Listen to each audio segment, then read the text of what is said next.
tukawa tupate anaenda jiji la Arusha. Nikamwomba Mheshimiwa Waziri Mkuu kama itampendeza aridhie kata ambazo ziko karibu na mradi huo wapate maji. Ndugu zanguni wa jimbo la Arumeru Magharibi, Dr. Nchemba Lamek alitoa bilioni 2.7 tunavyoongea sasa hivi. Pigeni makofi. Muda mfupi amesikiliza kilio cha wananchi wa Arumeru Magharibi, akatoa bilioni 2.7. Ndugu zanguni wa Arumeru Magharibi, hizo sasa hivi tunavyoongea mabomba yanatengenezwa tarehe 15 mwezi wa 3 na kuja kukabidhi mabomba tayari maji kwenda kwenye kata ya Kimnyak, Sambasha, Tarakwa, Oloirien na Kiranyi. Pigeni makofi. Hayo ndio huyo ndio Dr. Samia Suluhu Hassan anayejali watu wake, anawekeza kwa watu. Ndio sababu amemteua Dr. Mwigilu kuwa waziri wetu mkuu na tumeshaona matunda yake. Hata mimi Dr. Mwigilu, waziri wangu mkuu, nilikuwa mbali nikasema lazima nije nikuone. Umekuwa mwema sana na unajali watu. Nakushukuru sana. Mheshimiwa Waziri Mkuu, leo sipendi kukuomba, lakini niseme kitu kimoja. Mheshimiwa Waziri Mkuu, kuna mradi mkubwa wa maji wa Oldonyo Sambu wa bilioni 6. Nishukuru sana serikali yako imelipa bilioni 3. Imebaki bilioni 3. Wale wananchi, Mheshimiwa Waziri Mkuu, wanateseka kwa sababu ya kunywa maji yenye fluoride kwa miaka mingi. Kwa kata ya Oldonyo Sambu na kata ya Oldonyo Ugas. Nilikuwa nakuomba Mheshimiwa Waziri wangu, kwa usikivu ulionao na huruma kwa watu wako, nikuombe kama utaridhia zile bilioni 3 iliyobaki zitolewe sasa, ili mkandarasi akaanze kufanya kazi ambayo imesimama na wale wananchi waende kuondokana na maji ya fluoride ambayo ina madhara katika afya zao. Kuna mradi mwingine wa Ulmulo bilioni 4.6. Serikali yako Mheshimiwa Waziri Mkuu imelipa hela zote, imebaki milioni 700. Sasa nakuomba kama utaridhia milioni 700, Ulmulo wapate hizo hela ili wananchi wa Oljoro, Laroi na waende kupata maji. Nimemaliza kwa hapo. Naomba niende kwenye barabara kidogo. Changamoto kubwa ya jimbo la Arumeru Magharibi, Mheshimiwa Waziri Mkuu, ni barabara. Naomba nikueleze, sintakuchosha, kwa sababu barabara Malalua, Nduruma, Bwawani, barabara ya Mbauda, Oljoro, Losunyai, barabara ya Mwandet na Kilimamoto, barabara inayotoka Loningo kuja Seliani. Mheshimiwa Waziri Mkuu, walikuja viongozi mawaziri wako. Mheshimiwa, naomba tu nisamee kidogo nimueleze Waziri Mkuu, watendaji wake wazuri sana hao mawaziri. Walikuja, nimewaeleza, wakasema wanaenda kutekeleza. Akiwepo waziri na muona naibu waziri Kenya hapa. Kuna waziri Ulega wametutembelea, wakasema wataenda kufanyia kazi. Naomba nisikusumbue. Naomba tu niseme AFCON inakuja, Mheshimiwa Waziri Mkuu. AFCON inapokuja unanafuu katika jimbo la Arumeru Magharibi. Watu watatutembelea katika mazingira mbalimbali. Nilikuwa nakuomba tena Mheshimiwa Waziri Mkuu, kuna barabara ya kilomita 5 kutoka Sambasha, Olmotonyi kuja hapa Ngaramtoni. Barabara hiyo Mheshimiwa Waziri Mkuu, wakati wa AFCON itasaidia watu kwenda kutembelea Mlima Meru ambao kuna wanyama adimu sana duniani anaitwa mbega. Kwa hiyo watafaidi hiyo. Lakini pia faida kubwa hiyo barabara ni kwamba mitaro itafanyiwa usanifu. Kwa hiyo mafuriko yale yote yanayotokea huku chini yataenda kumalizika. Lakini pia kuna barabara kilomita 1 tu Mheshimiwa Waziri Mkuu, inayotoka Sekei kwenda Olgelai. Kuna Napuru Waterfalls, umekaa unafahamu, ni kivutio kikubwa sana. Mheshimiwa Waziri Mkuu, naomba hiyo barabara ikiwezekana ipate lami. Lakini nikuombe Waziri Mkuu, kuna ile shule nilisoma inaitwa Elboru, imetoa viongozi wengi. Na mimi nikatolewa, nikaonekana nikawa mwenyekiti wa kamati ya kudumu ya bunge ya afya na masuala ya ukimwi. Hiyo ni Elboru. Kuna kasehemu kadogo Mheshimiwa Waziri Mkuu ya nusu kilomita ya kufika lami kwenda kwenye ile sekondari. Wameniomba nikuambie, maana yake nilienda kuwasalimia. Mwisho kabisa Mheshimiwa Waziri Mkuu, kwa upande wa barabara, ili tuweze kupiti, kuna vifuko zaidi ya 135. Nimeshaeleza waheshimiwa kama nilivyokuambia mawaziri. Lakini nilikuwa na kuomba kama utaridhia Mheshimiwa Waziri Mkuu, tuongeze kidogo kama serikali itakubali, na najua ni serikali sikivu, bajeti ya TARURA itoke bilioni 2.3 ifika hata bilioni 6 ili kuhakikisha kwamba barabara zinapitika kwa nyakati zote.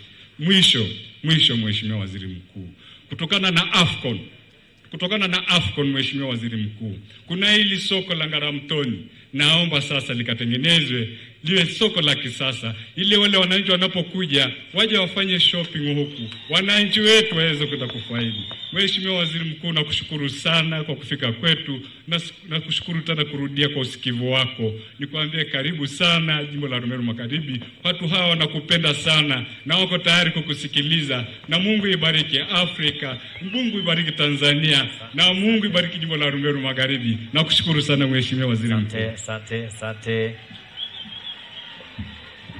Mheshimiwa mbunge oye! Mheshimiwa mbunge anasema semi, anatiririka tiririki. Basi mpigieni makofi mengi sana Mheshimiwa mbunge. Mheshimiwa Waziri Mkuu, wanasiasa wana mwisho tena na mwisho kabisa. Kwa hiyo amefika mwisho kabisa sasa. Naomba kwa heshima kubwa Mheshimiwa Waziri Mkuu, tayari umekwisha pokea maelezo ya hospitali yetu, lakini sasa tumkaribishe Mheshimiwa Mkuu wa Mkoa wa Arusha CPA Amos Makalla kwa kazi moja tu ya kukaribisha uweze kuzungumza na wananchi hao ambao wana hamu kubwa ya kukusikiliza. Naomba tumpigie makofi mengi sana Mheshimiwa Mkuu wa Mkoa.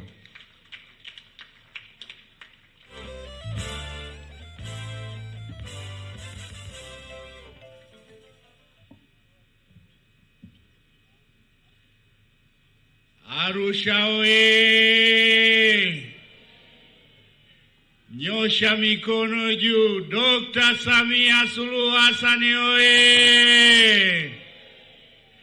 Dr. Mwigulu Nchemba oye! Mheshimiwa Waziri Mkuu wa Jamhuri ya Muungano wa Tanzania Dr. Mwigulu Nchemba, mwenyekiti wetu wa Chama cha Mapinduzi mkoa wa Arusha na viongozi wote wa Chama cha Mapinduzi akiwemo mjumbe wa kamati kuu Namelok Sokoine, waheshimiwa wote mawaziri ambao mmefuatana na Mheshimiwa Waziri Mkuu, wakuu wote wa wilaya, wenye viti wa halmashauri, wakurugenzi, viongozi wote kwa mlivyotambulishwa katika mkutano huu, itifaki imezingatiwa. Na wasalimu kwa jina la Jamhuri ya Muungano wa Tanzania. Kazi na utu. Mheshimiwa Waziri Mkuu, kwa mara nyingine tena tunakukaribisha katika mkoa wa Arusha. Najua umeanza ziara hii pasipo kupumzika. Umeanza katika mkoa wa Tanga, umeenda katika mkoa wa Kilimanjaro, na leo tumekupokea katika mkoa wa Arusha. Mheshimiwa Waziri Mkuu, kuna mwana falsafa mmoja alikuwa anaeleza juu ya maandalizi ya umma. Akasema umma hauandaliwi kwa nguvu, umma unakubali wenyewe. Uwepo wa wananchi hawa pamoja na mvua, hawajalazimishwa. Umma huu umekupokea, umekukubali. Na umma ili ukupokee lazima ushughulike na mambo yao. Na wewe umeonyesha katika mikutano yako, mbali ya kukagua miradi ya maendeleo, umekuwa ukishughulika na matatizo ya wananchi. Na imani hiyo ndio iliyowaleta wengi hapa. Wewe ni kimbilio la wananchi hawa. Mheshimiwa Waziri Mkuu, ukiwa Nelson Mandela alijitokeza kijana, amekuwa akikufuatilia muda mrefu, ametoka Kibondo, amekuja Arusha kwa sababu wewe ni kimbilio, ila kwa muda wa masaa matatu uliotoa agizo lako, tunaye waziri kijana mchapakazi Jumaa Aweso kisha shughulikia tatizo hilo haraka sana. Kwa hiyo mimi nimesimama hapa kama nilivyosema katika mkutano ule, wananchi wetu hawa tunaishi nao. Ukienda kijijini, basi wanamtegemea mwenyekiti wa kijiji. Siku akija diwani, wanamuona diwani, wanamsahau mwenyekiti wa kijiji. Siku akija mbunge na mkuu wa wilaya, wanamsahau diwani, wanamsikiliza mwenyekiti, mbunge na DC. Na siku akienda mkuu wa mkoa, wao watamsikiliza mkuu wa mkoa. Kwa hapa sasa kuna haja ya kusema kwamba kwa leo hawa wanataka kukusikiliza wewe. Sisi hawa tunaishi nao, na ukifungua mioyo yao wanaona kama vile mbona tunaendelea kuongea. Tunamtaka waziri mkuu tupate naye muda. Kwa hiyo nasema uongo ndugu zangu? Sasa lakini waziri mkuu si lazima atengenezewe njiwa. Kwa hiyo hapa nilipo sina hotuba, ni kumwandalia njia waziri mkuu ili aongee nanyi, na sisi tupo tayari kupokea maelekezo na taarifa ya miradi mingi nimeiandaa. Mheshimiwa Waziri Mkuu, nishaukabidhi. Kwa leo nitoshe kusema karibu sana katika mkoa wa Arusha. Asante sana. Naomba tusimame tumpigie makofi mengi sana Mheshimiwa Waziri Mkuu. Mheshimiwa Mwigulu Nchemba wewe. Nimeanzia Kilimanjaro leo. Nimefanya mkutano mmoja wa asubuhi pale, na baada ya hapo tumekuja kwenye shughuli yetu leo pale kwenye taasisi yetu ya Nelson Mandela, ambapo tumeweka jiwe la msingi la ujenzi wa hostel. Na leo hii pia nimepita kwenye uzinduzi wa hospitali yetu hapa jirani. Katika kukagua kazi hizo, niwaletee salamu za Daktari Samia Suluhu Hassan, rais wetu wa Jamhuri ya Muungano wa Tanzania, ambaye kimsingi kazi zote hizi ni maono yake na dhamira yake ya dhati ya kuleta mabadiliko kwenye maisha ya Watanzania. Na mimi niwaambieni, nasikia fahari kuziona kazi hizi ambazo tunaweka mawe ya msingi na kuzindua, kwa sababu ni kazi zinazoleta heshima kwa taifa letu. Ni kazi zinazoleta heshima kwa nchi iliyo huru na nchi inayoendelea kama Tanzania. Na ni kazi zinazotafasiri kauli mbiu ya utu. Mheshimiwa mkuu wetu wa mkoa, ukiwa upo katika eneo lako, unaweza usione ambayo yamefanyika katika maeneo mengine. Sasa mimi nimepita mkoa wa Tanga, nimepita mkoa wa Kilimanjaro, na sasa niko hapa. Nimepokea taarifa na kuona na kukagua miradi hiyo. Kazi inayofanyika ni kazi ambayo inamhitaji kila Mtanzania kumpongeza sana Mheshimiwa Rais kwa jitihada hizo. Ni kazi inayotuheshimisha Watanzania wote. Na mara nyingi mzigo mzito ukibebwa na mwenye nguvu huanza kuonekana kama vile ni mwepesi. Mimi niwaambieni, kwa kuwa Daktari Samia Suluhu Hassan ni rais wa awamu ya 6, kazi hizi alizofanya ndani ya miaka 4 zingekuwa nyepesi, basi yeye aliye rais wa 6 angekuta bado hazijafanyika. Kwamba kwa zaidi ya miaka 60 tulikuwa na wilaya hazina hospitali ya wilaya. Zaidi ya wilaya 100 hazikuwa na hospitali ya wilaya.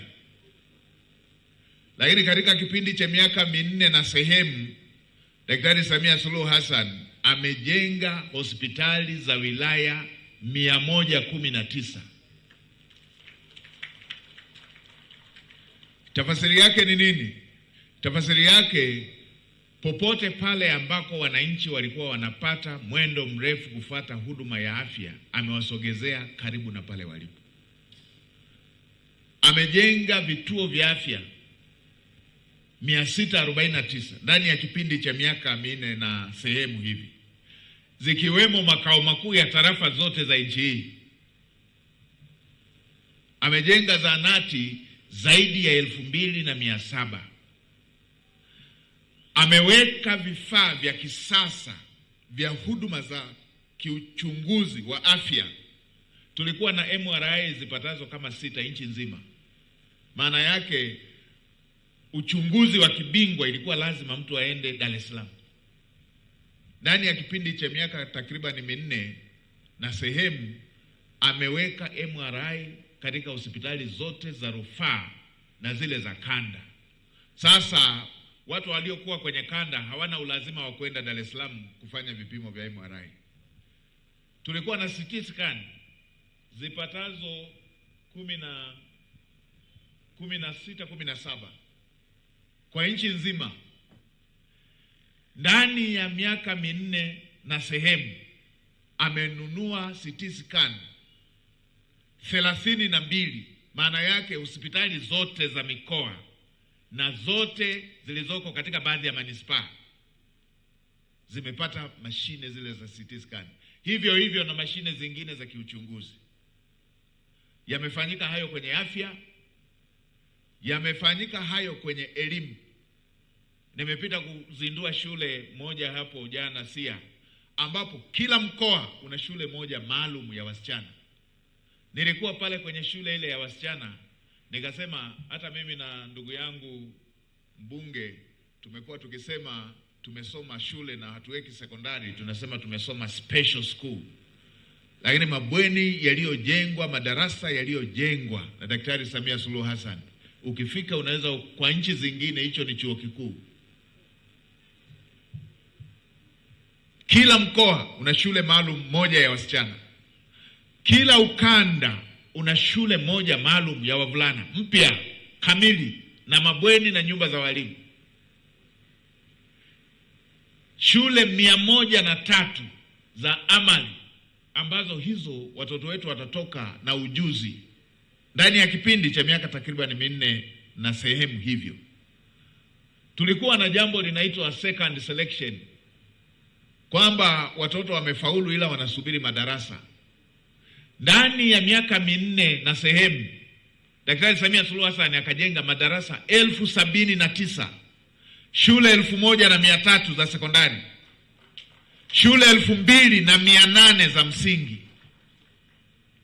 Hivi ni vitu vinavyowahusu wananchi wa Tanzania moja kwa moja. Haya ni mambo yanayokwenda kubadilisha maisha ya Watanzania. Na wakati yuko kwenye kampeni akasema afya sio majengo na afya na elimu sio majengo. Ndani ya mwezi mmoja baada ya kuapishwa, ameajiri wataalamu wa afya na elimu 12,000 ili wakawafundishe watoto wa Kitanzania na wakawatibu wa Tanzania wanaokwenda kwenye hospitali zetu. Niliona kwa sababu haya ni mambo yanayoleta heshima, ni vyema kila mmoja akajivunia na kila mmoja akajua. Na hapa nimetaja baadhi tu, yako hivyo na kwenye sekta zingine, miradi ya umwagiliaji, miradi ya maji. Mimi nilipotoka hapa tarehe 30 nilipeleka taarifa yangu kwa Mheshimiwa Rais kwamba pamoja na kwamba ulinituma nipeleke salamu, lakini nilipokea salamu kwamba kuna sehemu wananchi wa Rumeru wanakosa maji licha ya kwamba pana chanzo cha maji. Zinakosekana bilioni takriban 2 tu. Mheshimiwa Rais alielekeza mara moja kwamba kabla ya mwaka wa fedha huu kuisha, fedha hiyo imeshakwenda na mradi ule utekelezwe. Na tutakapomuinua Mheshimiwa Waziri wa Maji ambaye tuko naye hapa, ataelezea na maeneo mengine ambayo Mheshimiwa mbunge umesema yakihusisha maji upande wa kata hii ambako iko hospitali ya wilaya. Huyo ndio Daktari Samia Suluhu Hassan maneno kidogo, vitendo vinaongea. Sasa mimi amenituma jukumu la kuwaletea salamu, anawasalimia sana, lakini pia amenituma kufuatilia utekelezaji wa shughuli hizi za serikali. Na mimi nafuatilia mguu kwa mguu, kwa sababu nimegundua katika baadhi ya maeneo serikali inalaumiwa kwa sababu ya wachache walio wavivu, walio wazembe. Kama hivi kwenye mkoa mmoja nilikopita, nikakuta kuna shule moja haina matundu ya vyoo. Peleka fedha mwaka mmoja uliopita. Wataalamu wetu wanadunda na fedha, wao wanatoka na tai na mkanda nje, watoto wanapanga foleni kwenda kujisaidia. Nikasema hapa, huu ni uzembe ambao haukubaliki. Tena ambao hauhitaji staha na uvumilivu na ustaarabu. Nikasema hatua zichukuliwe, lakini pia kama hii shule iko karibu na halmashauri, wale watoto waende wakajisaidia ofisi ya mkurugenzi na ya afisa elimu.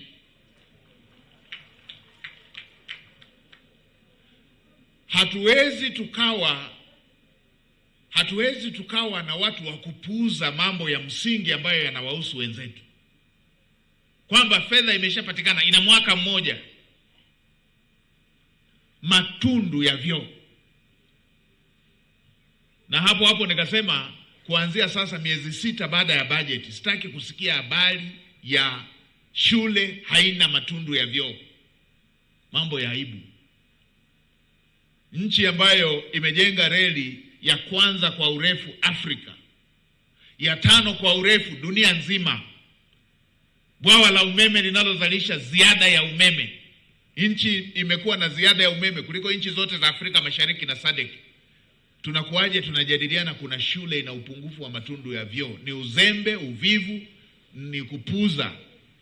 Sasa hili nimeshalielekeza na natarajia kuanza kulikagua baada ya kuwa tumeshaanza utekelezaji wa bajeti. Sehemu nyingine nikapita pale, na namshukuru sana Mheshimiwa Waziri wa Maji kwa hatua kali ambazo alizichukua.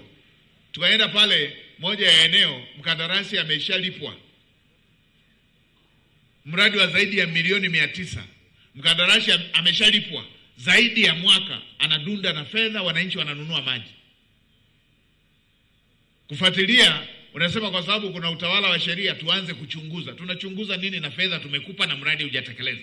Nikasema huyo popote alipo akamatwe, asiwe huru mpaka azitapike hizo fedha kwanza ambazo amezimeza.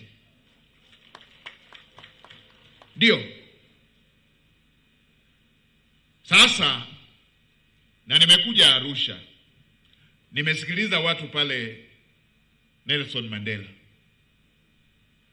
Nimegundua tabia ya kupuza shida za watu imeendelea kushamiri. Mtu anapewa tenda ya kutekeleza mradi. Serikali inamlipa kwa wakati fedha yote ya mradi. Anamaliza miezi 6, wale waliojenga mradi aliowapa mikataba midogo hajawalipa. Vibarua waliofanya kazi hajawalipa. Fedha ya mradi imeshatoka, amelipwa. Wale wananchi wanaendelea kuugulia, na pengine wengine wanadhani serikali haijalipa. Amelipwa, yeye anadunda. Waliofanya subcontract zile wengine wamekopa, wengine wanauziwa vitu vyao. Sasa nimeelekeza wizara zote na mikoa yote, mkandarasi ambaye anatekeleza mradi na ameshalipwa asome alama za nyakati haraka sana, awalipe wale wanaomdai. Hii habari ya tena wengine wanalipwa na riba wao wakicheleweshewa, lakini wao wanachelewesha miezi 6, mwaka mmoja, wanavyopenda, wanalipa wanavyopenda. Wanadunda na fedha ambazo ni haki za watu mtaani. Nikishaipata hiyo tathmini, wapeni onyo. Watakaofanya hivyo wazuiwe kufanya mradi wowote hapa nchini. Haya ni mambo ya kuonea, ya kuzoea matatizo ya kuzoea shida za watu, kupuuza shida za watu. Sasa nayasema haya kwa sekta binafsi, nayasema na kwa serikalini. Tabia ya kupuuza shida za watu. Someni alama za nyakati. Sasa nimepita kule nilikosikiliza kero zile, nimetoa maelekezo kwenye majumuisho, na hapa nasema pia kila mmoja kwenye dawati lake awe na bango kitita, jedwali linaloonyesha kero anazozipokea na namna anavyozishughulikia. Mheshimiwa Mkuu wa Wilaya, nikupongeze sana. Umeshanitafuta mara kadhaa kuhusu kero, kuhusu hoja ambazo ni za wananchi. Mkuu wa Wilaya yuko wapi? Nilisikia ile ya shamba nikaitolea maelekezo siku ile. Nimesikia na nyingine. Mheshimiwa Mkuu wa Mkoa, nimepokea simu zako mara kadhaa nikipata update za mambo ambayo wananchi wameyafikisha na hatua mnazochukua, na yale ambayo mnataka yashughulikiwe wizarani, na kumbuka mmekuwa mkialeta. Sasa kila mmoja afanye hivyo kwenye dawati lake. Kila mmoja afanye hivyo kwenye dawati lake. Kumetokea na utaratibu watu wa kujali mambo binafsi tu. Mwananchi anakuwa na kero mpaka amuone mkuu wa wilaya yeye mwenyewe. Wewe ulioko kwenye kijiji uko wapi? Ameshafika kwenye kijiji chako. Mbona jambo hilo halijaweza kumfikia mkuu wa wilaya, na wewe kila siku mnaonana na mkuu wa wilaya? Mwananchi ameshafika mpaka kwenye kata na jambo lake. Mbona hamjaweza kulitatua ama kulifikisha sehemu ambako inahitaji utatuzi? Huu ndivyo muundo wetu wa utawala unavyotaka tufanye kazi. Watu wako busy na mambo yao binafsi. Mambo binafsi na umbea kwenye umbea utawasikia. Hoja za watu tunaacha washughulike nao wao wenyewe. Huu sio utaratibu. Hii si makusudi ya kuwa na serikali. Haya si makusudi ya muundo wetu wa serikali. Hatukupeleka maeneo mengi ya utawala kila eneo ili tugawane vyeo. Ndio. Pita maeneo mengine, migogoro ya ardhi imesababishwa na wale tuliowapeleka pale. Nimepita mkoa wilaya moja pale. Mgogoro mkubwa wa ardhi umesababishwa na nini? Mwenyekiti wa kijiji, mtendaji wa kijiji na serikali yake. Rushwa wanatembea na muhuri kuuza maeneo. Wakishauza wamekula cha kwao, wanasababisha watu wanagombana katika eneo lile. Hivyo na kwenye ardhi. Sasa kila moja afuatilie kwenye dawati lake mambo yaliyoko kwenye dawati lake na achukue hatua. Fanye ufumbuzi wa jambo linalohusika. Kumekuwepo na kupuuza. Mtu anaonewa, anafika ofisi ya serikali mnatambua kabisa huyu kaonewa, alafu mnamwacha mbabe anaendelea kutamba tu. Huku tuna dola. Mwananchi mnyonge anaonewa, tunaona kabisa ameonewa. Sehemu zingine mahakama inasema kabisa mwenye haki ni huyu hapa, mbabe mmoja anakataa tu, na dola ipo. Wale watu wasioheshimu wenzao kwa ubabe unyonge, kwa wanatumia mtaji wa yule ni mnyonge, wanatumia wao wana kipato, wanatumia wao wana mtandao. Washikisheni adabu. Ndio. Hii nchi ni ya wote. Isitokee ikaanza kutafasirika ukishakuwa na hela wewe unakuwa Mtanzania na nusu, na aliye maskini ni nusu Mtanzania.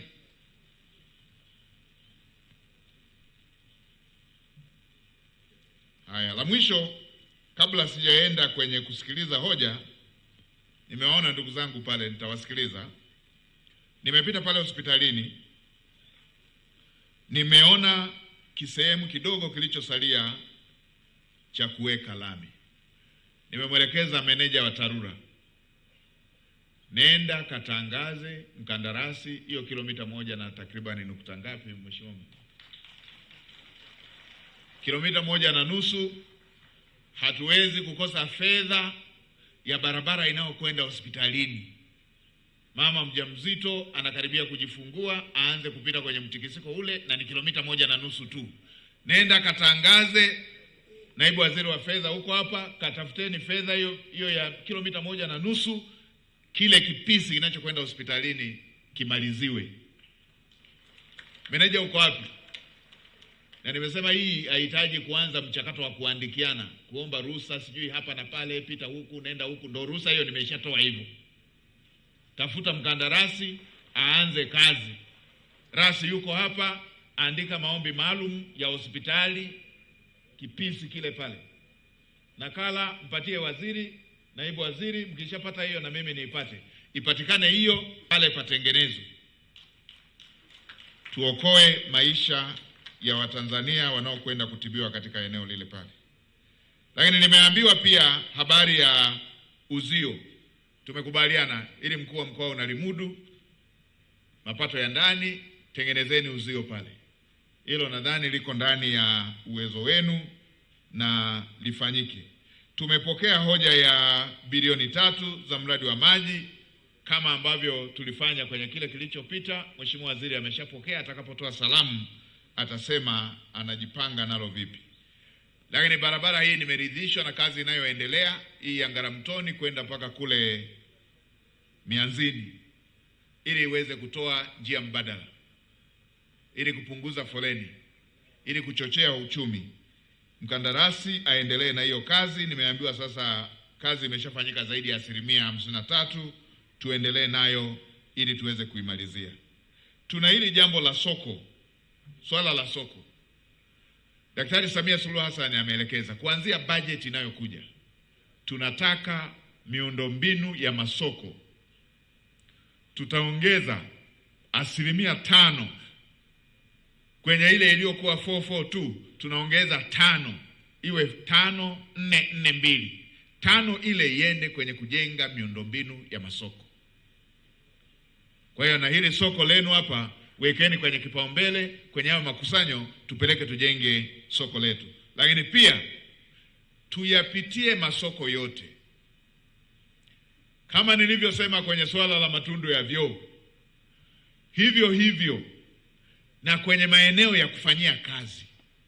Kwa nchi yetu ilivyoendelea na rasilimali zake, hatupaswi kuwa na maeneo ambayo watu wanafanyia biashara na pengine na ushuru wanalipa, lakini kila moja kafunika kagunia kake, mwingine boksi, na mvua ikinyesha wanatoka mle kama walikuwa kwenye zizi wanakamua, kama walikuwa kwenye zizi la ng'ombe wanakamua.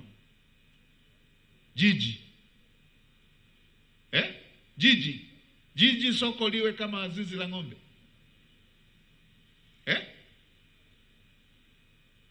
Sasa nimeelekeza majiji na manispaa, maeneo yote yanayofanywa biashara tuyabaini, tuyaweke kwenye mpango wa kutengeneza mazingira nadhifu ya kufanyia biashara.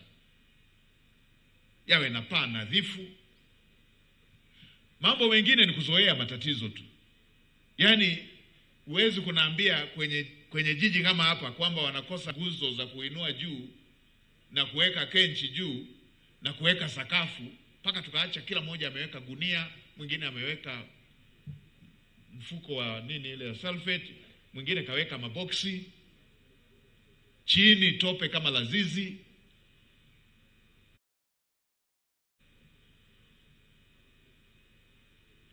Choo mpaka uchukue bodaboda uwai sijui wapi. Mambo ya wapi hayo?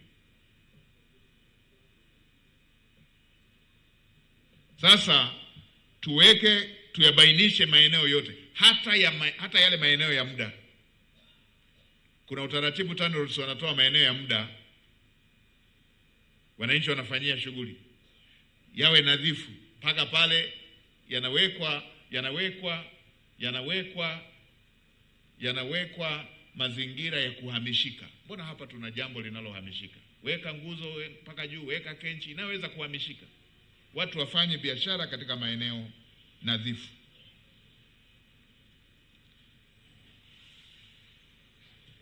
Lakini katika kumalizia, nikiri Mheshimiwa Mkuu wa Mkoa, taarifa niliyopokea ya utekelezaji wa miradi ni nzuri, ndio maana nimeelezea tu haya mambo mengine. Kila mradi niliyopokea taarifa yake ni nzuri. Mmesimamia vizuri, thamani ya fedha, kasi ya utekelezaji wa mradi, taarifa ni nzuri. Miradi yote ambayo nimepokea taarifa kutoka kwenye vyombo vyetu vya kichunguzi na vyombo vyetu vya kikaguzi na vyombo vyetu vya kitaalamu, taarifa ni nzuri. Hongera Mheshimiwa Mkuu wa Mkoa, hongera Mheshimiwa Mkuu wa Wilaya na timu yenu ya wataalamu, Mheshimiwa Rasi na wakurugenzi wako, hongereni. Taarifa niliyopokea kwenye utekelezaji wa hii miradi inaonesha usimamizi umefanyika na thamani, value for money, imeonekana. Sasa niwaone wale waliokuwa wame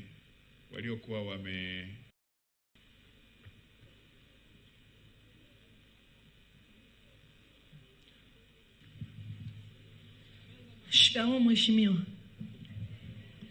Mheshimiwa, mimi nilikuwa naomba tusaidie. Hilo swala lilozungumzia la barabara ya Mianzini mpaka Ngaramtoni lilishafanywa kazi mpaka na waziri, na yule alivyokuja waziri wa uchukuzi, na hatimaye akaja mheshimiwa wetu wa mkoa mwaka jana ambaye ni Makonda, akalishughulikia kwamba tulinyimwaga zile fidia. Walipopigiwa TANROADS wakakubali, lakini cha ajabu juzi tunaangalia taarifa habari tunaona watu walishamaliza kulipa fidia, serikali ilitoa pesa. Tukasema tuende TANROADS tukaulize mbona sisi hatujapata. Mheshimiwa akatuambia kwamba tumewapelekea mradi wa barabara itaongeza thamani ya ardhi, tukiwapa hizo milioni 5 zitawasaidia nini? Tukamwambia lakini mheshimiwa tulifanyia evaluation na ni hapa ni miaka tunatembea nazo. Akasema nenda jiji. Nikafika pale, bahati nzuri kuna ofisi ya waziri huyu nani mbunge wetu wa Arusha sasa, maana ndo alilishughulikia mwaka jana likaisha. Tukasikilizwa kwa na dada mmoja anaitwa Mariam, akampigia mheshimiwa wa TANROADS na akaeleza, akasema kwamba kuna mtu wamekuja hapa watano wanafahamu kesi yao. Akasema ndio, lakini sina cha kuwasaidia, waende Arumeru. Yule dada akampigia nani huyu mama ambaye ni mtendaji wa kitongoji cha hapo Levolosi, akamwambia unajua kesi ya watu ya TANROADS? Akasema naijua na ilikuwepo tangu kipindi cha Mongela. Haya, meneja yuko wapi wa TANROADS? Meneja wa TANROADS, jambo la TANROADS unalipelekaje kwa mtendaji wa kijiji? Akafanya nalo nini?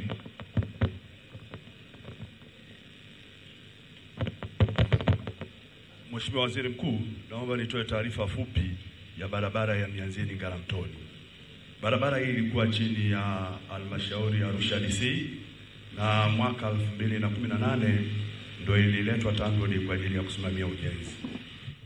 Tulifanya usanifu na barabara hii iko katika awamu mbili. Inaanzia Mianzini mpaka Sambasha ambayo ina jumla kilomita 9.5. Barabara hii Mheshimiwa Waziri Mkuu iko katika sheria ya barabara ya mwaka 1932 ambapo inaitambua barabara hiyo ikiwa na mita 30. Manake mita 15 kila upande. Na kipande kingine tunaanzia katikati panaitwa Olebrigaringa, tunakwenda Kimnyaki, Olorien mpaka hapa tulipo Ngaramtoni. Hiyo haikuwa barabara. Alikuja Mheshimiwa Waziri wa Ujenzi kipindi hicho na tulikagua barabara hiyo nzima, na serikali ilitoa maelekezo tulipe kipande hicho cha mita 8.5 kutoka Olebrigaringa mpaka hapa tulipo. Na barabara ya kuanzia Mianzini wanaosema mpaka Sambasha haipo kwenye sheria. Iko kwenye sheria barabara ya mwaka 1932 na haistahili kulipwa fidia, Mheshimiwa Waziri Mkuu. Sasa tathmini mlifanya ya nini? Sasa maelezo ya mama hapo anasema tathmini ilishafanyika na wanayo ile bado. Mheshimiwa Waziri, wakati wanafanya usanifu walifanya rekodi ya vitu vyote vilivyokuwa barabarani ambazo zilifanyika na kampuni ya mhandisi mshauri. Ile sio tathmini? Ndio, ilikuwa ni tathmini Mheshimiwa. Ilikuwa tathmini ya nini? Mrusuni mama anipe hiyo karatasi nione. Mrusuni.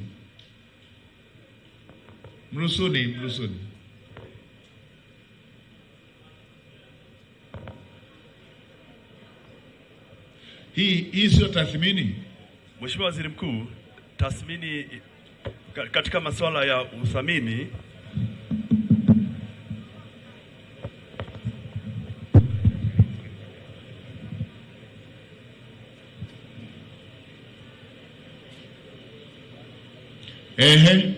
Mheshimiwa Waziri Mkuu, wakati usanifu unafanyika panafanyika hiyo tathmini. ya fidia, lakini baadaye tunakuja kufanya uhakiki. Pale tulipokuja kufanya uhakiki ndio tuligundua kwamba haitakiwi kulipwa fidia kwa mujibu wa sheria, na fidia inatajiwa tu kutoka eneo la kutoka ile Mringaringa mpaka Ngaramtoni. Wananchi hao wako wangapi?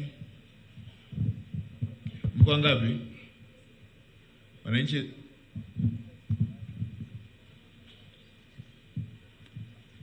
tuko 7 mheshimiwa, maana wenzetu wa juu kuanzia pale kwenye ule msikiti kwenda juu wamelipwa, maana wao waliendaga kushtaki mahakamani.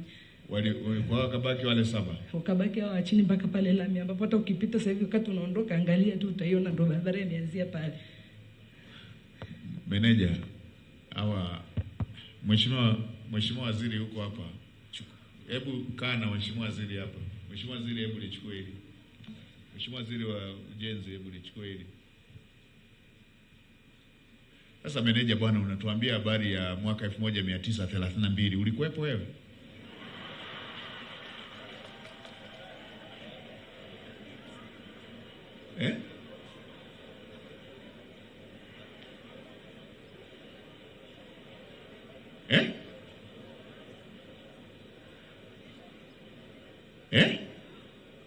Eti mwaka 1932 hata nchi hivi 1932 hata uhuru hatujapata. Meneja, unawahukumu wa Tanzania kwa sheria za wakoloni. Hii mambo gani bwana? Mheshimiwa Waziri, hebu angalieni hao watu 7 hao. Tulimalize vizuri, kila mmoja afurahie mradi. Miradi isilete machozi kwa wananchi wetu. Ndio. Haya. Hebu niliona mkono pale pembeni kwa huyo ndugu aliye. Tukae tu moja pale ili tusipate shida ya kusimama muda mrefu. Mmoja akimaliza tunampa mwingine. Haya, mpeni huyo hapo. Sogea wewe mwenye karatasi ya juu hapo. Alafu baada ya hapo aje baba huyo mwenye kofia. Tukae, tutaenda moja. Baada ya hapo tutaenda kwa yule mama pale. Mpeni maiki huyo. Asante Mheshimiwa Waziri Mkuu. Kwa majina naitwa Yuda Rafaeli, ninawawakilisha wafanyakazi waliokuwa shamba la Kiliflora wapatao 502.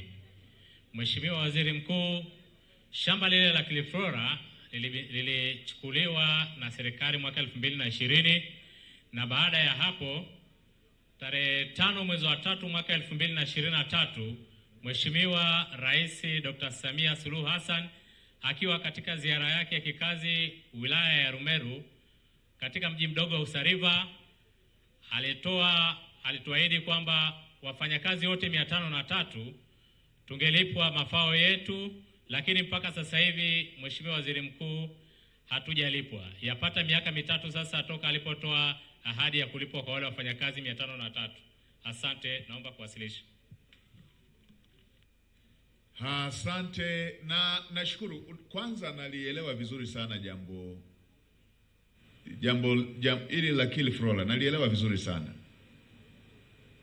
na niwaombe mridhie, kwa sababu nakumbuka mkwamo ulikuwa eneo gani. Mkwamo ulikuwa shamba hili ilivyotoka ruling kwamba wafanyakazi hawa walipwe. Kwenye ruling ilikuwa imeelekeza kwamba yule aliyekuwa anamiliki anatakiwa kuwalipa. Sasa Mheshimiwa Rais kwa huruma yake akaona kwa sababu mmeshateseka muda mrefu sana, ndio akatoa kauli hiyo kwamba mtalipwa. Sasa kwenye taratibu za kimalipo ninavyokumbuka, kufuatana na ile hukumu ya kimahakama, ilikuwa inatakiwa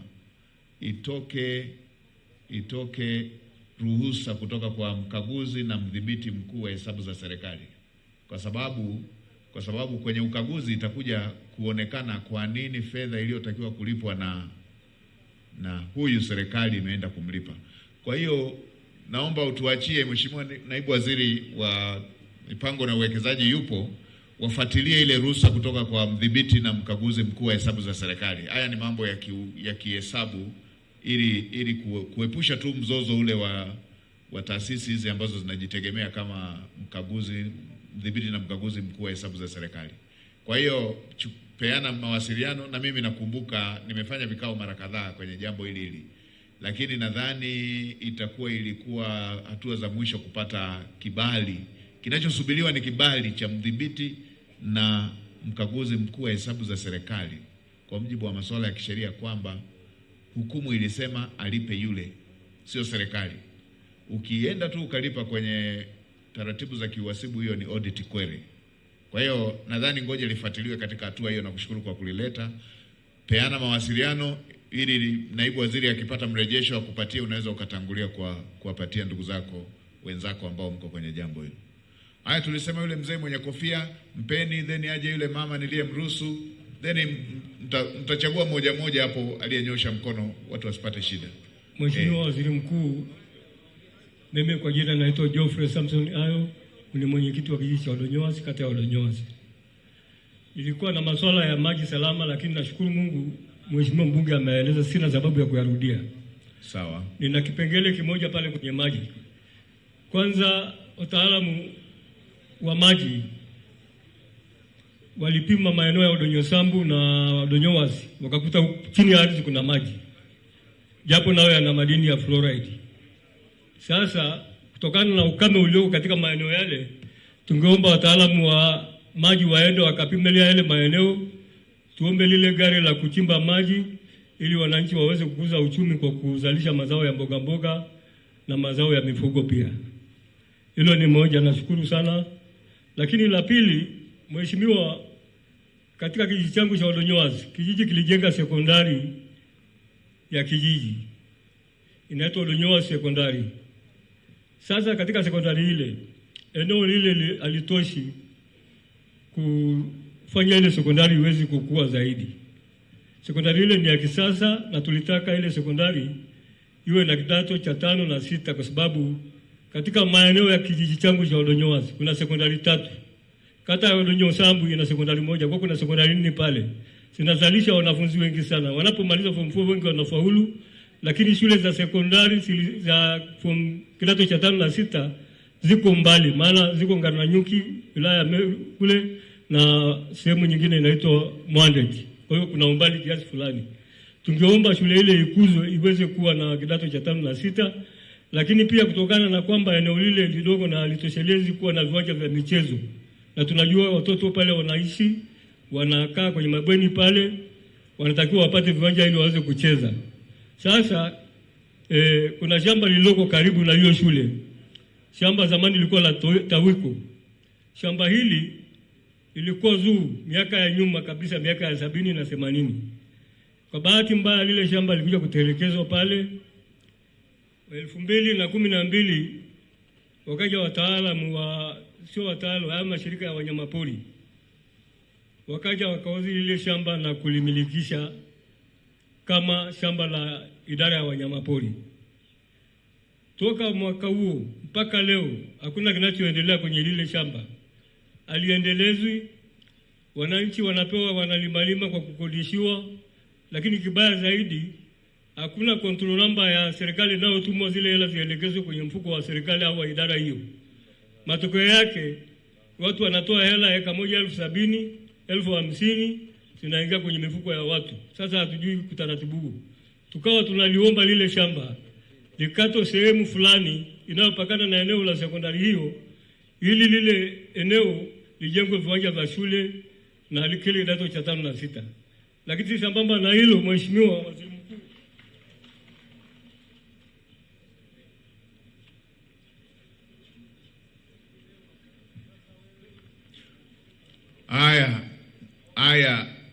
tuko na Mheshimiwa Waziri wa Maji atasema kipengele cha maji. Mheshimiwa Naibu Waziri wa TAMISEMI atasemea hilo ya TAMISEMI. Tuko na Mheshimiwa Waziri wa Maliasili atasemea kile kipande cha kukata sehemu ile ya shamba ili liende shule ya sekondari.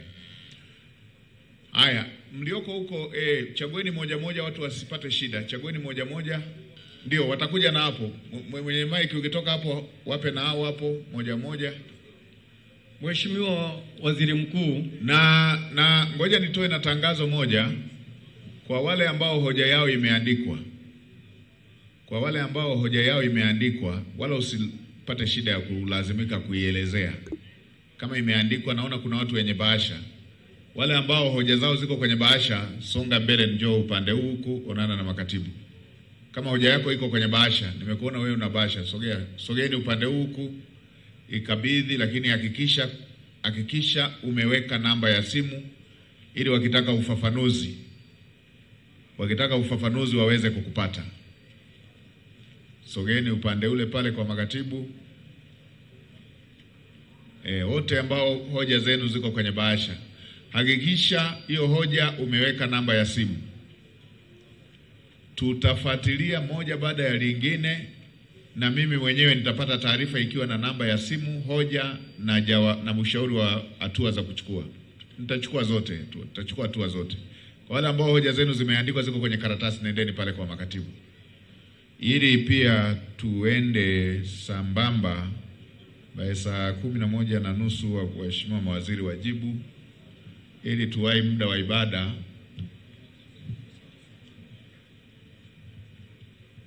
Aya, twende laigwana arasobale eba keya kerasobati arasoba ngigwana mesida yengigwana. Aya, tuambie.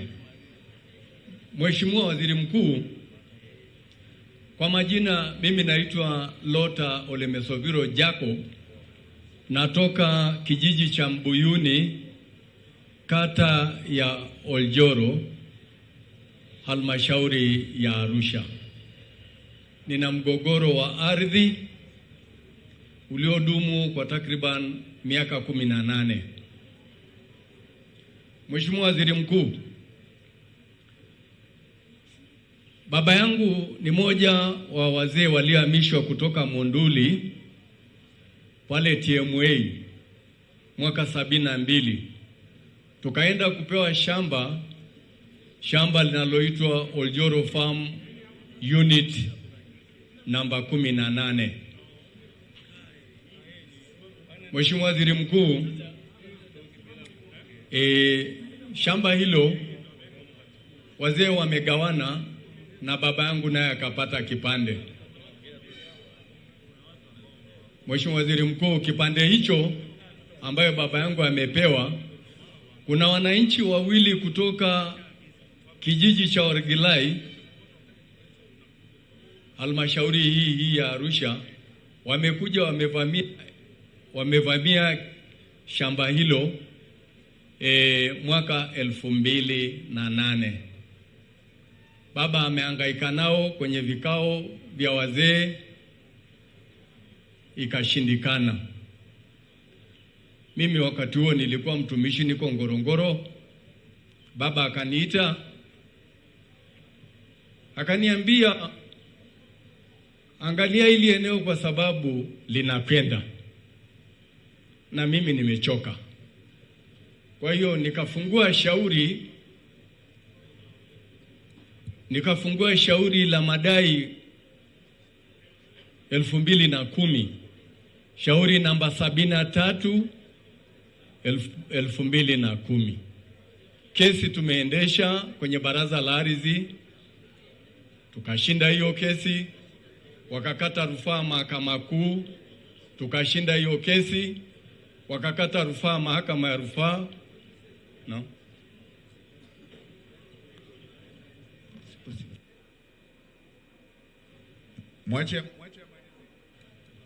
Mwache amalizie. Mheshimiwa, hilo ni moja, lakini jambo la pili, sasa baada ya kuwa umeshinda, shida iko wapi? Si wakupatie eneo? Si umeshinda? Sijashinda. Kilichonisababisha nije kwako ni kwamba shamba hilo lina mipaka, lakini wamempa huyo mtu ushindi. Baada ya kesi hiyo kurudi, tukaambiwa ianze upya. Tulipoanza kesi upya, akapewa ushindi tena wa hilo eneo. Shamba hilo lina mipaka ya kisheria, na nimewaomba nikaambiwa nikawaambia waje waangalie hiyo mipaka, kama hawapo ndani ya hilo shamba la baba, basi hatuna shida nayo, lakini kama wapo watoke. Wamekataa kutoka. Lakini la pili, mheshimiwa, mimi tukubaliana hilo moja kwanza. Umeona walivyokuwa wanafanya wao, ukiwashinda wanakata rufaa. Taratibu zetu za kisheria, hukumu ikitoka inapingwa kwa njia za kisheria hizo hizo. Kwa hiyo kile kipengele ambacho haujaridhika nacho,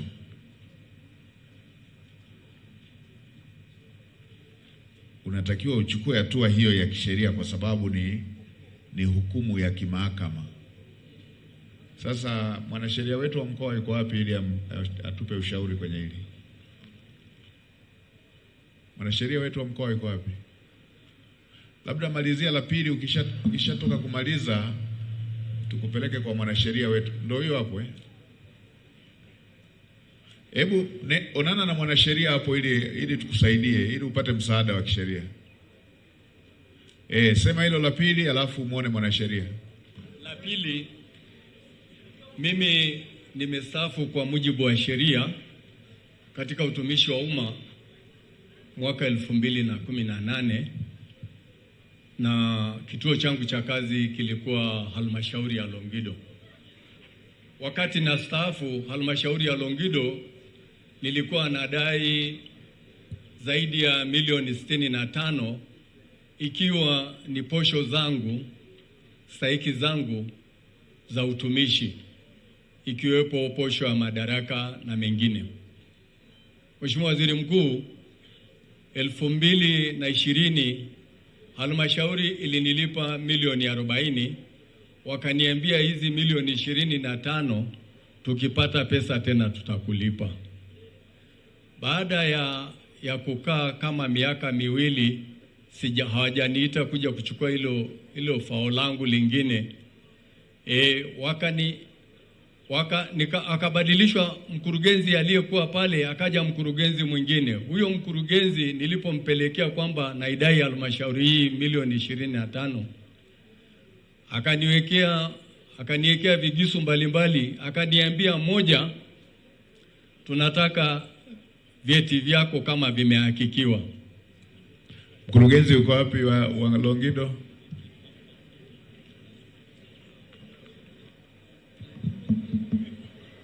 Mkurugenzi, fedha nyingine ishalipwa, hii nyingine ndo unaanza uhakiki. Kwa nini ulilipa nyingine? Mheshimiwa Waziri Mkuu, ili jambo kwa kweli halijawahi kunifikia ofisini. Mimi binafsi. Wewe umekwenda lini pale? Nina kama mwaka sasa hivi, lakini halijaja rasmi ofisini. Sasa bwana, mtu ameshafanya kazi, amestaafu, mafao ya kwanza ameshahakikiwa, mnaanza kuhakiki vyeti upya, mnataka kumwajiri? Hapana Mheshimiwa Waziri Mkuu, naomba nikae naye mkuu nilifuatilie tuweze kumlipa. Alafu milioni 20 kwa halmashauri, milioni 20 ya miaka yote hii 2018. Ili bwana lishughulikieni, nipate taarifa, mtampoenda kwenye majumuisho nipate taarifa ya utaratibu wa kulipa hiyo milioni 20. Sawa Mheshimiwa Waziri Mkuu. Nisije nikatoa maelekezo ya mlipe kutoka kwenye mifuko yenu. Haya, kaa naye pale mkubaliane, pata hizo details. Umekuwa na bahati au kuwepo mwenyewe hapo. Haya, tuende na moja baada ya mwingine. Tutawasikiliza. Sawa, tutamsikiliza moja baada ya mwingine. Jipangeni tu hapo moja. Semeni kifupi. Mheshimiwa Waziri Mkuu, mimi kwa jina yangu naitwa Martin Petro Urio. Ni msalia wa Rumeru Mashariki. Mwaka wa 97 halmashauri ilitangaza mashamba ya Rujoro, akatangazia wananchi kwamba tuende tukununue tukaue. Nikauza ng'ombe, nikauza sherani ya watoto ambao walikuwa wanajifunzia kupata ile mashamba. Nimefuatilia mashamba hatukupata. Alafu wale afisa ardhi wakanipeleka tena Boani kwamba ile mashamba ya Rujoro imekosekana. Wakanipeleka Boani, kaenda kuonyeshwa shamba eka 5. Nikakuta ni chafu na katani, inabidi ifanywe usafi. Niliporudi kufuatilia ile shamba nikakuta ameshaweka mtu mwingine. Wakaniambia basi tutakupa shamba lingine. Baada ya hapo halmashauri imegawanyika, kawa halmashauri 2 ya Meru na ya huku DC. Baadaye tena nikatokea shamba la Madiira linagawanywa. Nikawa nafuatilia hivyo. Wakasema nitapewa. Shamba limegawanywa, wameondoa sehemu ya kijiji, wamegawana ile shamba, sikupata kitu. Pale wakasema kuna kiwanja ambacho kitatolewa, kitakuwa cha ya mkoa, stadium ya mkoa pale Madiira. Hiyo stadium ya mkoa haikufanyika, ikahamishwa. Mtu ardhi uko wapi? Naam. Mtu ardhi. Commissioner.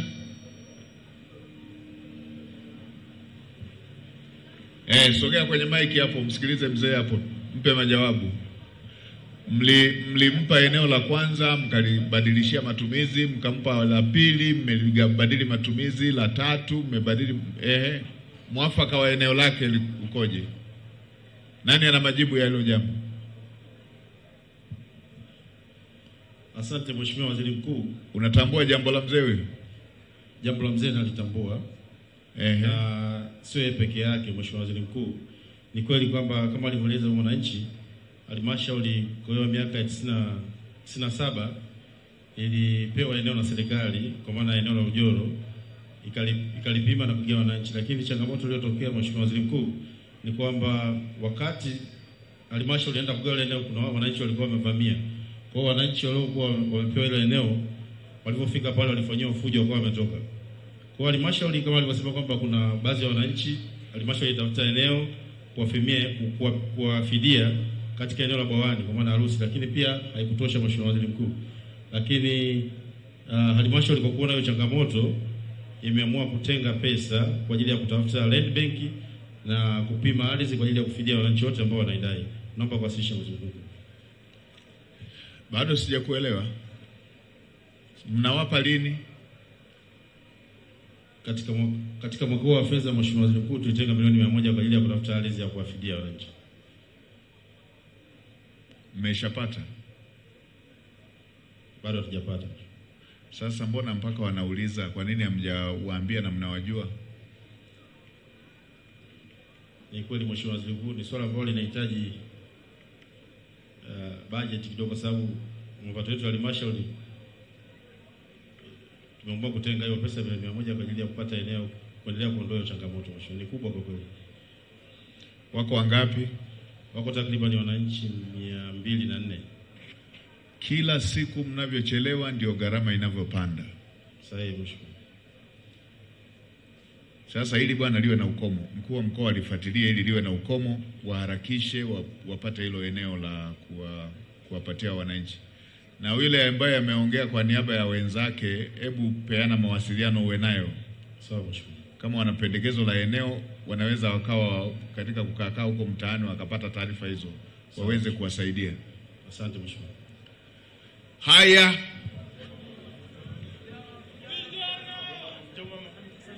Kwa wapi wa vijana? Haya, mpeni wa vijana. Asante na mshukuru Waziri Mkuu kwa safari yake. Mwacheni asogee na yule wa vijana hapo. Akitoka mama aongee. Safari ya matumaini ya Waziri Mkuu. Mimi nawakilisha wafanyakazi 418 waliokuwa wakifanya kazi kwenye shirika la TAHI Tanzania Hotel Investment. Mwaka 2003 shirika lilibinafsishwa na serikali, tukaachishwa kazi, tukaendesha kesi miaka 12. Kesi ikaisha mwaka 2015. Mahakama ikaamua katika madai 6 tunayodai tulipwe dai moja. Imetuandikia tulipwe hilo dai tangu 2015 mpaka sasa hivi hatujalipwa. Na tumewahi kufika kwenye ofisi mbalimbali za serikali, ikiwepo kwa waziri wa mipango na uwekezaji, hazina tumefika pia kwa mwenyekiti wa CCM wa mkoa wa Arusha na taarifa zetu.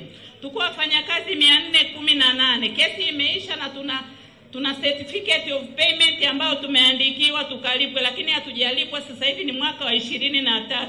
Ni kiasi gani? Waziri mkuu tusaidie. Ni kiasi gani? Ni milioni 300.5 hivi. Milioni 300.5. Ndiyo mheshimiwa. Una hiyo certificate hata nakala? Nina certificate na nakala ya hukumu mheshimiwa. Haya, ilete hapa. Hii nipe niishike mwenyewe. Asante mheshimiwa. Mungu akutunze sana. Haya, hebu ipate hiyo nakala niletee. Nileteni nakala hiyo.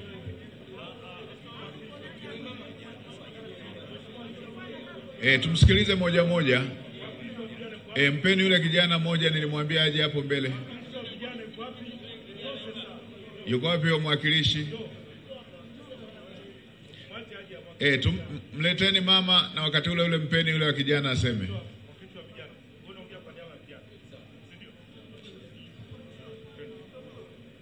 Mheshimiwa Waziri Mkuu, kwa majina naitwa Saidi Ramadhani. Nilikuwa napenda kuzungumza kwa ajili ya vijana wenzangu, lakini pia kuna changamoto mimi kama kijana nimekutana nayo. Mimi nilibahatika kufungua kampuni. Hiyo kampuni ya ukandarasi wa umeme, lakini nilifanikiwa kwenda REA, wakaniambia hawatoi kazi mpaka masharti ambayo tutatimiza wakandarasi.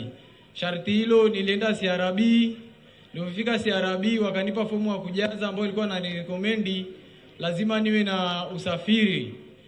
Walikuwa kuna sehemu ya kujaza veko.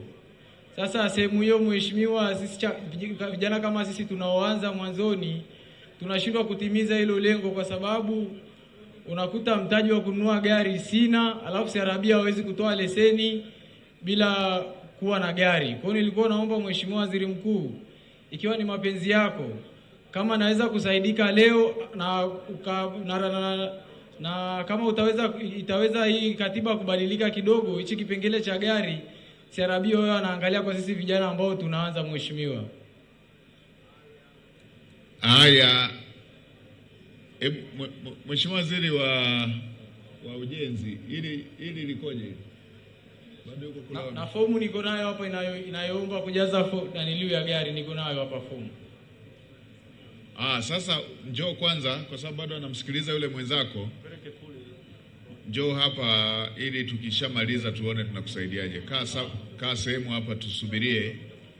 Subiria kishamaliza tuende kwenye hoja yako. Haya, twendeni moja moja. Asante Mheshimiwa Mkuu. Naitwa Ikande Festo Kaaya. Mbunge wangu ni Nasari. Mheshimiwa Katibu Mkuu, wilaya yetu ya Meru, Waziri Mkuu, wilaya yetu ya Meru haina barabara yoyote ile iliyojengwa ya lami. Barabara tunazojengewa ni kwamba katapila linakuja, linapita kiolela, alafu pembeni hayaweki matoleo ya maji. Hata nyumba yangu imewekwa kalvati na maji yanapita hapo kwa wingi, hata kuvunja nyumba itavunjika. Lakini la pili, Mheshimiwa Katibu Mkuu, Waziri Mkuu, tuna eneo la Otanzia. Lile eneo liko mahali pazuri, lakini watoto wetu wanateseka. Wanasoma shule kilomita zaidi ya 7 mpaka 10, watoto wa shule za msingi, na wengi wamekufa wakiwa wanaelekea Usa kwa ajili ya kwenda kusoma. Tunaomba mtupe eneo la shule.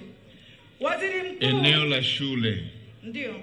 Eneo gani? Otanzia pale kuna eneo kubwa sana.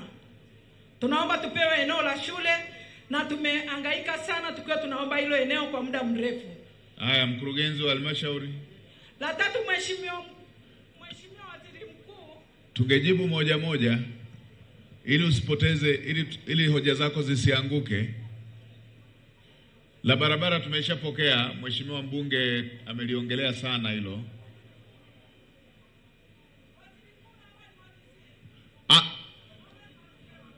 Sio kwamba ujibiwe kwanza hoja isianguke hii. Haya, mpe amalizie.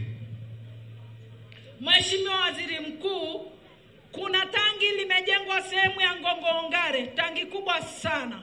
Ile tangi mpaka sasa hivi simenti zingine zinaharibika, hazijafanya kazi. Lakini walivyosikia unakuja, kuna tangi lingine liko Imbaseni ndilo limeanza kufanywa kazi. Tunaomba hilo tangi lifanywe kazi kwa haraka. Kuna wananchi wa sehemu mbalimbali kama ukielekea Sakila chini, ukielekea tarafa ya Kikatiti yote hawana maji. Tunahangaika mno kwa shida za maji. Asante Waziri Mkuu. Haya, mkurugenzi, tuambie kwanza hilo la shule. Baada ya hapo, Mheshimiwa Waziri wa Maji, tuambie hii habari ya ukanda ule wa Kikatiti. Hii hotanzia na hawa watoto wanakopata shida, unalifahamu hilo eneo? Nalifahamu Mheshimiwa Waziri Mkuu. Hilo eneo ni la nini? Nani mmiliki wake? Ni eneo la National Housing, NHC. NHC. Ndio. Lina kazi gani? Siwezi kufahamu, lakini tulishawaandikia barua ya kuwaomba, wakasema wanalifanyia kazi mpaka wapate ridhaa ya bodi kama sikosei. Kwa hiyo ndio tunasubiria, lakini tulishawaandikia barua ya kuwaomba. Na mlikuwa mnahitaji kwa ajili ya nini? Kama mwananchi alivyoomba, kuna watoto ambao wanapata shida ya kuvuka barabara kuifuata shule, lakini tukipata eneo kule, ina maana watoto wa kule wote hawatavuka barabara, watavuka kwenye eneo husika. Haya. Kaa na wasaidizi wangu nitafutie kopi bubu hiyo mliopeleka kule. Sawa mheshimiwa. Ili niweze kuwaelekeza wale wa kule National Housing. Haya, la maji Mheshimiwa Waziri atamalizia anavyohitimisha.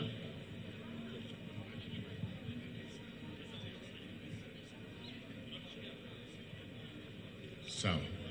Haya, twendeni.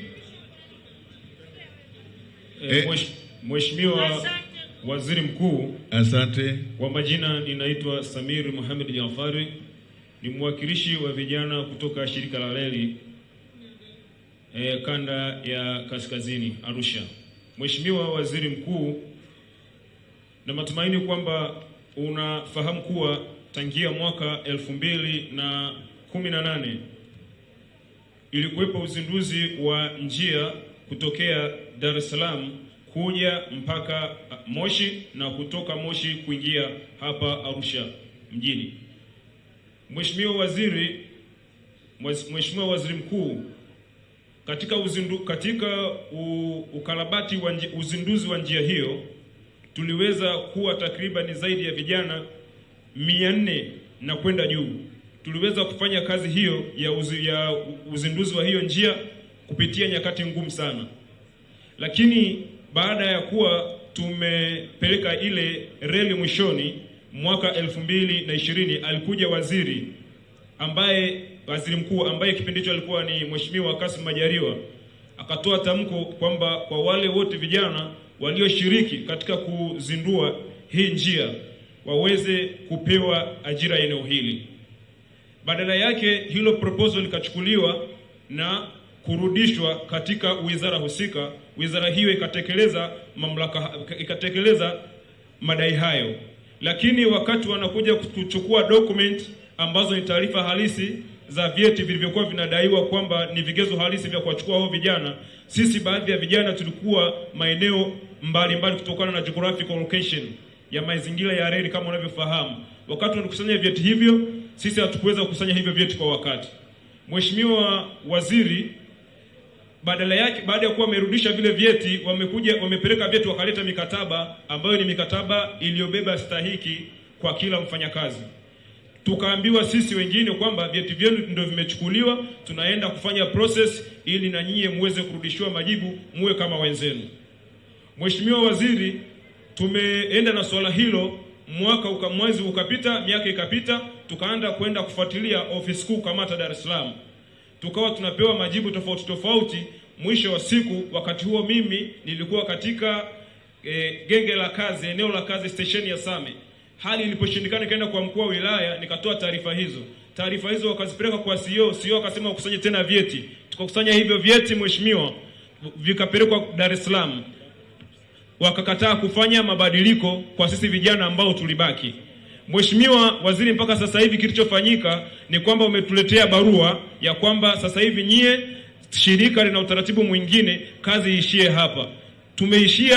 Tumesimamishwa kazi, tusiendelee na kazi, wakidai kwamba hawawezi kutekeleza maamuzi yaliyotolewa na waziri kwa upande wetu sisi. Kwa hiyo mheshimiwa, tulikuwa mko wangapi? Tuko watu takribani 29. Orodha yenu na vyeti vyenu tunaweza kupata wapi? Hapo mheshimiwa ni kunipa maelekezo, kwa sababu mimi nilipata taarifa nikiwa hapa mjini. Haya basi, hebu peana mawasiliano na wasaidizi wangu ili upate muda. Ndio. Upate muda ukachukue hiyo orodha. Ndio. Tuweze kusaidia kuipeleka inakotakiwa. Lakini pia mheshimiwa, la mwisho tafadhali na nyongeza. Shirika hilo limeweza kuingia ubio na shirika jingine linajiita Line DA. Hiyo Line DA imeingia kuajiri vijana wengine ambalo halifuati taratibu na kanuni za kumwajiri mtu akiwa eneo la kazi. Mathalan, linatoa kazi muda unaisha, linaongeza overtime bila watu kuwalipa. Linaajiri mtu bila kumpa hela ya kustafu. Linaajiri mtu bila kumpa stahiki zake zote. Kwa hiyo mheshimiwa, pia vijana wako wanateseka kupitia hilo shirika la usafirishaji. Haya, sogea, onana hapo na rasi hapo ili ukishafuata hizo nyaraka uje umkabidhi tuweze kuwaandikia wale wahusika. Haya, mpeni mwingine. Baba, waziri mkuu, niko mbele zako mimi mama na ile mileji. Nimekuja nimetolewa kitandani, mimi ni mgonjwa na miaka 5 kitandani. Nateseka, lakini anayenitesa zaidi ni mdogo wangu wa kiume. Mdogo wangu wa kiume amekuwa ananitesa kwa mambo mengi. Mimi niliumwa nikapata shida, nikauza shamba langu. Nikauza eneo langu dogo tukujikimu kwa ajili ya matibabu na kusomesha watoto wa shule. Lakini nilipouza shamba langu, mdogo wangu akakataa kuacha shamba langu, maana alikuwa amenishikilia kwa rani. Yule mtu niliyemuuzia shamba hanipi kulala, hanipi kula. Nikulia usiku na mchana. Ndugu yangu, naomba unisaidie. Shida yangu iliyonileta, mdogo wangu apokee hela yake ambayo ilikuwa ya rani kwenye shamba. Yule mtu amiliki shamba lake, ndugu wangu. Haya, nyamaza, umeshalifikisha ili tuweze kuelewana. Ni eneo gani? Mwachie nijue kwanza ni sehemu gani. Shamba liko eneo la Losikito. Mimi naishi Ngaramtoni ya juu. Lakini shamba liko Losikito. Shamba langu mimi nimeliuza kwa sababu ni mbali kwenda kulilima. Na mume wangu alishafariki, ndugu waziri mkuu. Haya, tumekubaliana. Nyamaza tu, tunachukua hatua.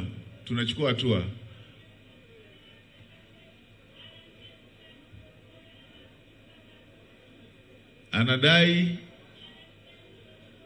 9.5 na nimempelekea zaidi ya mara 10, lakini hataki kuchukua. Ananiambia mwanamke ana haki na una la kunifanya. Haya, nimekupata. Mtu wetu wa ardhi uko wapi? Mtu wetu wa ardhi wa wilaya, hebu chukua hilo jambo, nenda kasimamie, fuatilia hizo details.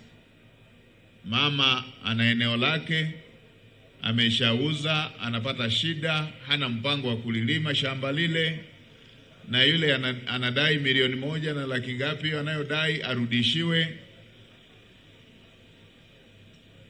Utakapoenda kukabidhi, muombe na mkuu wa wilaya akupe na vijana wa polisi uende nao.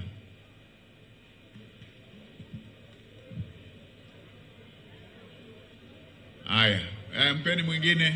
Asante mheshimiwa. Mimi natokea wilaya ya Same. Tuna nyumba yetu iko pale mjini. Watoto wa baba yetu mkubwa wanataka kutudhulumu. Jina linasoma kwenye hati ya Hashimu. Mimi ni mtoto wake wa mwisho, ndo msimamizi wa mirathi. Lakini tuna kesi kuanzia 2019. Tumetoka mahakama ya mwanzo, tukaja mahakama ya wilaya, sasa hivi tuko mahakama ya mkoa. Na mwaka jana mwishoni wametoa hukumu kwamba tuwalipe watoto wa baba yetu mkubwa milioni 10 na wapate haki kwenye nyumba ambayo ni ya baba yetu. Lakini nyumba ambayo plot number ambayo wanaisema yakuwa wanasema ni 20291 na nyumba ya baba yetu ni 15 block E. Kwa hiyo mwaka jana wakatuma mabloka ili wauze nyumba yetu, lakini nikakataa kusaini kwa sababu wameandika plot number tofauti, mimi sijui wala hiyo haiko wilaya ya Same. Haya. Hebu njoo hapa uonane na mwanasheria mwenzako hapa. Wakili, hebu msikilize, peana na mawasiliano ili baadaye tumpe maelekezo mkuu wa wilaya ya Same. Haya, mpe mwingine.